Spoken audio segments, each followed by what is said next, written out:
9वां अध्याय निशुंभ वध। इसके बाद राजा ने कहा, हे भगवान, अपने रक्त बीज का वध का वर्णन तो मुझे सुना दिया, अब आप उससे आगे का वृतांत बतलाइए कि उन शुंभ और निशुंभ दानवों ने क्या किया।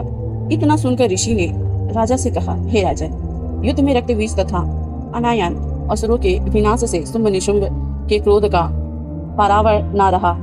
अपनी विशाल सेना का संहार होते देखकर निशुंभ देवी की ओर दौड़ पड़ा। उसी के साथ दैत्य की मुख्य सेना भी थी। उस राक्षस के अगल बगल भीमकाय दैत्य उसके अंगरक्षक के रूप में मौजूद थे। वे सभी क्रोधपूर्वक देवी वध के नियमित तत्पर होकर आगे आ गए। मृतांगणों से युद्ध करने के बाद महापराक्रमी शुंभ भी चंडिका वध के लिए वहां आ पहुंचा। अब तो देवी के साथ शुंभ निशुंभ का घनघोर युद्ध छिड़ गया। देवी दोनों महाबलवान दानव देवी पर मेघा की भांति मूसलाधार बाण वर्षा कर रहे थे। राक्षसों द्वारा चलाए हुए बाणों को काटकर देवी ने अपने शस्त्रों द्वारा के अंगों को भेद दिया। मौका पाकर निशुंभ ने अपनी चमचमाती हुई ढाल लेकर देवी वाहन सिंह के मस्तक पर तेजी से धार वाली तलवार चलाई। अपने वाहन सिंह के सिक्के आहत होने पर शूरप्रद नामक बाण के द्वारा देवी ने निशुंभ की तलवार को खंडित कर दिया तथा साथ ही अष्टरजत जड़ित ढाल को भी टुकड़े टुकड़े करके गिरा दिया। जब उस दानव के पास ढाल एवं तलवार न रही तो अपनी शक्ति का प्रयोग किया, परंतु देवी ने चक्र के द्वारा उसकी शक्ति को खंडित कर दिया। ऐसा देखकर निशुंभ ने क्रोध में आकर देवी पर वध के लिए अपना त्रिशूल संभाला, लेकिन देवी ने मुष्टिका प्रहार से उसका त्रिशूल का खंडन कर दिया। फिर तो उसने अपनी गदा चलाई, किंतु वह गदा काम न आई और वह देवी के त्रिशूल से भस्म हो गया। इतना होने पर भी वह महाकाय दानव देवी की ओर अपना फरसा उठाकर चल पड़ा। देवी ने देखते ही देखते अपने बाणों द्वारा उसे धाराशायी कर दिया। अपने पराक्रमी भाई को भूमि पर गिरते देखकर शुंभ क्रोधावेश में देवी पर लपका। अपनी अष्टभुजाओं से युक्त वह गगनचुंबी दानव अपने संपूर्ण शस्त्रों को रथ में लेकर आकाश मंडल में दिखाई पड़ने लगा। उसे अपनी ओर बढ़ते देखकर देवी ने शंख ध्वनि की तथा धनुष की प्रत्यंचा से भी भीषण टंकार उत्पन्न किया।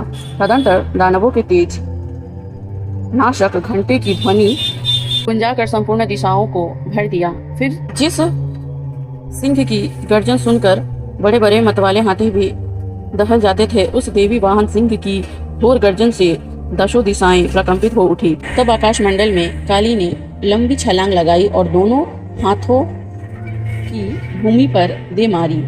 उस क्रिया के फलस्वरूप ऐसा भीषण शब्द हुआ जिससे पहले से सभी शब्द उसमें विलीन हो गए। फिर तो शिवदूती ने अपनी कराल अट्टहास से सभी असुरों को आतंकित कर दिया, परंतु उस दृश्य को देखकर शुंभ अत्यंत क्रोध हुआ। उस समय शुंभ को ललकार कर देवी ने कहा, ओ पापात्मा, खड़ा रह। इस दृश्य को देखकर आकाश मार्ग में अवस्थित सभी देवगण देवी की जय जयकार करने लगे। तब शुंभ ने देवी पर ज्वालाओं से दहकती हुई भीषण शक्ति चलाई। पर्वतकाय उस भीषण शक्ति को देवी ने एक बहुत बड़ी लकुटी से अलटा दिया। उस समय शुंभ की गर्जन से सारा ब्रह्मांड कांप उठा।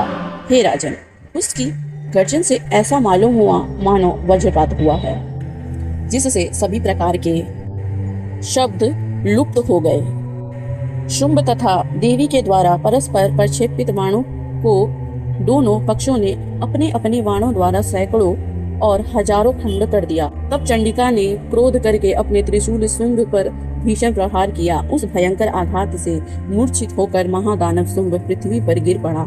इतने में निशुंभ की मूर्छता दूर हो गई। उसने पुनः अपने बाणों को बरसाकर देवी चंडिका पर काली तथा देवी वाहन सिंह को घायल कर दिया। फिर तो वह दानवराज अपने 10,000 हाथों को उत्पन्न कर देवी पर अपने चक्र से प्रहार करने लगा और देवी को आच्छादित कर दिया। तदंतर भगवती दुर्गा ने क्रुद्ध होकर अपने बाणों द्वारा राक्षसों के चक्र और बाणों को खंडित कर दिया। देवी इस अदृष्ट शौर्य को देखकर अपनी सेना के साथ निशुंभ हाथ में गदा लेकर देवी वध के लिए आगे बढ़ा। देवी ने तुरंत ही अपना तीक्ष्ण तलवार से उस दानव की गदा को काट गिराया। गदा विहीन होते ही उसने हाथ में त्रिशूल उठा लिया। देवताओं का उत्पीड़क निशुंभ जिस समय त्रिशूल लेकर दौड़ा, उससे पहले ही देवी ने अपने शूल द्वारा उसके हृदय को भेद दिया। उस शूलाघात से छाती छीदित हुई। उसके सामने भीमकाय आकृति वाला दानव उसके वक्ष से प्रकट हो गया और वह नया दानव खड़ी रह ऐसा कहने लगा। उस नए दानव की बात पर देवी अट्टहास करने लगी और अपनी तलवार से उसका सिर काट डाला। वह दैत्य वहीं भूमि पर गिरकर शांत हो गया। उसके गिरते ही देवी वाहन सिंह उसकी गर्दन चबाने लगा। इस दृश्य को देखकर रोम में खड़े हो जाते हैं। सिंह की तरह काली और शिवदूती ने भी अन्य राक्षसों का भक्षण करना शुरू कर दिया। कौमारी की शक्ति से विदारित होकर कितने ही दानव नष्ट हो गए। ब्रह्माणी के मंत्र जन के सिंचन से कितने ही दानव तेज विहीन होकर रणभूमि से भागने लगे। महेश्वरी के त्रिशूल प्रहार से कितने ही दानव छिन्न भिन्न हो गए। वाराही के फुटने की मार से अनेक राक्षस नाचूर हो गए और वैष्णवी ने अपने चक्र से दैत्य के टुकड़े टुकड़े कर दिए। इंद्रिय के वज्रघात से कितनों के चिथड़े हो गए। उस भयंकर समर में कुछ असुर नष्ट हो गए, कुछ अपने प्राण बचाकर रणस्थल से भाग चले तथा असंख्य दैत्य समुदाय काली, शिवदूती और सिंह के द्वारा काल कवलित हो गए। इसी प्रकार 9वां अध्याय समाप्त होता है। माँ दुर्गा की कृपा से हमने आज 9वां अध्याय भी खत्म कर लिया है। तो अगली वीडियो में हम 10वां अध्याय की कथा पढ़ेंगे। मिलते हैं नेक्स्ट वीडियो में। जय माता दी।